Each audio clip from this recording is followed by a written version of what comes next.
Hai hai hai, balik lagi nih di programnya Ada Apa? Apa aja ada. Oke, di video kali ini kita akan ngobrol seputar perbau badanan. Perbau badanan. Oke, nah kalian ada masalah nggak sih sama bau badan gitu? Nah kalau kalian punya masalah itu, berarti memang berjodoh dengan menonton video ini.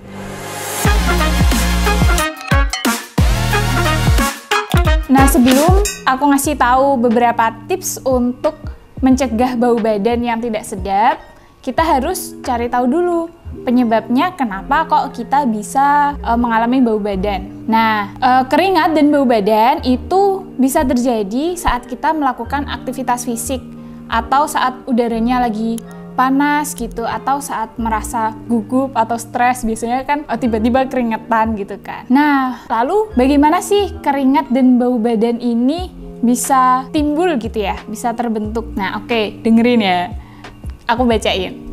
Pada dasarnya, tubuh itu memiliki dua jenis kelenjar keringat, yaitu kelenjar ekrin dan juga kelenjar apokrin. Nah, kelenjar ekrin ini berada di sebagian besar di tubuh yang letaknya itu di dekat permukaan kulit kita. Nah, sementara kelenjar apokrin itu terdapat di bagian tubuh yang ditumbuhi rambut seperti ketiak dan juga selangkangan.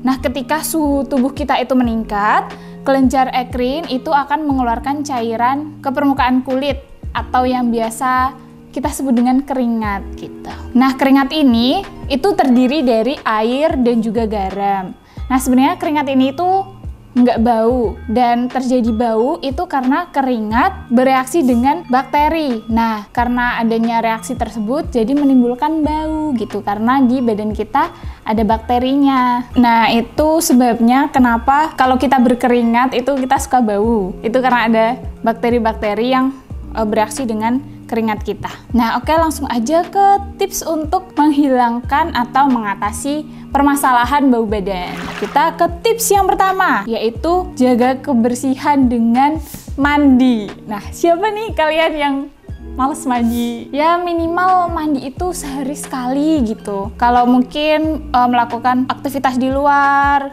gitu ya, setidaknya sebelum tidur sore hari atau malamnya juga bisa sih, sebelum istirahat bisa mandi biar ya keringat-keringat dan juga bakteri yang menempel di tubuh kita itu bisa bersih, jadi nggak bau.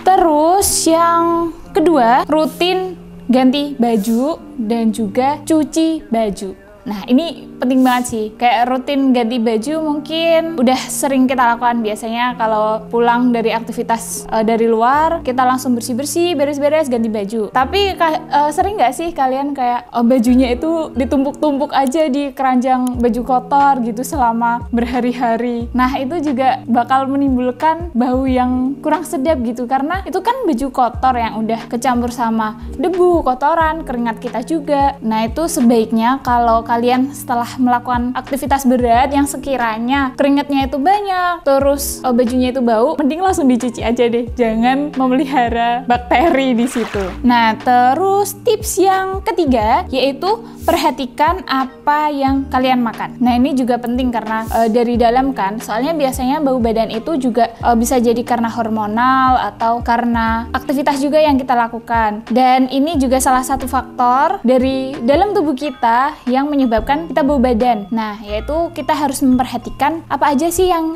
kita makan sehari-hari gitu. Nah, ini ada beberapa makanan yang menyebabkan bau badan dan juga keringat berlebih. Itu misalnya ada makanan pedas. Biasanya kan kita kalau habis makan yang pedes-pedes gitu kayak langsung keringetan gitu kan. Terus minum kopi juga bisa. Terus kalian yang minum alkohol juga bisa, dan juga ini yang sering bikin bau sih, bawang putih. Itu kayak ngefek banget gak sih kayak baunya? Misal habis makan geprek nih, bawang putihnya kan kerasa banget ya, dan langsung kayak bau, bukan cuma mulut aja yang bau, bisa sampai kalau kita keringetan tuh bau banget gitu. Nah, bisa kalian kurang-kurangin aja gitu buat makan makanan seperti itu. Terus tips yang keempat, nah ini adalah rutin cukur bulu keti. Nah ini sebenarnya penting juga sih. Kalau cewek-cewek mungkin lebih rutin kali ya. Kalau yang cowok, aku lihat teman-temanku pada lebih bodo amat gitu. Tapi ini juga penting, bisa kalian cukur atau bisa kalian waxing, atau yang punya budget lebih bisa treatment. Treatment buat Katy biar glowing.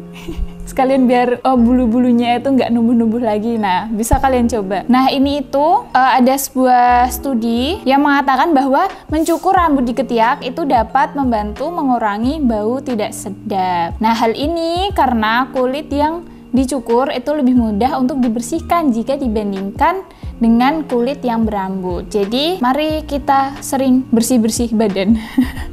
Termasuk cukur bulu Katy. Terus tips yang terakhir, enggak ya? Ya, tips yang kelima lah. Itu adalah kalian bisa pakai deodoran atau antiperspiran. Nah, sebenarnya di masyarakat kayak deodoran sama antiperspiran itu dianggap sama gitu kan. Tapi aslinya itu sebenarnya beda. Nah, bedanya itu apa? Kalau deodoran itu biasanya mengandung alkohol atau komponen antibakteri. Nah, sedangkan untuk antiperspiran itu untuk mencegah timbulnya ketiak yang basah dengan cara membentuk gel dan menyumbat kelenjar keringat gitu. Jadi kalau deodoran itu diklasifikasikannya ke kosmetik, sedangkan kalau antiperspiran itu tergolongnya itu sebagai obat-obatan. Nah, kalian bisa pakai merek apapun, deodoran atau antiperspiran, terserah sih mau merek apa aja. Yang penting disesuaikan sama kebutuhan masing-masing gitu ya. Tapi aku lebih, kalau untuk jangka panjangnya, lebih menyarankan ke antiperspiran sih. Soalnya dia kan masuknya ke obat-obatan gitu ya. Dan itu tuh kalau antiperspiran biasanya yang aku tahu, itu nggak harus dipakai setiap hari, bisa dipakai berapa hari sekali gitu. Kalau deodoran, itu kan kayak menyumbat pori-pori di ketiak gitu kan. Itu juga harus dibersihkan juga, karena itu termasuk dalam kosmetik. Jadi sebelum kalian tidur, ya harus dibersihin yang benar. Kalau enggak, nanti bisa terjadi beberapa permasalahan di ketiak kalian. Kayak misal nanti bisa jadi gatal-gatal, terus iritasi, terus ya perih gitu. Nah, jadi kalian bisa disesuaikan aja sama kebutuhan kalian masing-masing dan juga disesuaikan dengan budgetnya masing-masing. Oke, ini yang terakhir. Ini adalah tips kalau semuanya udah dilakukan tapi ternyata masih bau dan baunya itu sangat-sangat menyengat gitu ya, mungkin sangat tidak enak, dan udah melakukan berbagai hal, udah beli antiperspiran merek inilah, merek itu, nggak ada yang manjur, terus udah mengubah pola hidup juga, tapi ternyata masih sama aja. Ini tips yang terakhir untuk kalian yang kayak gitu. Kalian bisa periksa aja langsung ke dokter, mungkin ada masalah apa gitu, bisa jadi ada suatu penyakit yang kalian derita. Jadi kalau memang bener-bener parah, bisa langsung diperiksain aja ke dokter. Oke, mungkin sekian dulu ya tips untuk mencegah bau badan kali ini. Semoga apa yang aku sampaikan bisa bermanfaat buat kita semua. Sampai jumpa di video selanjutnya. Bye!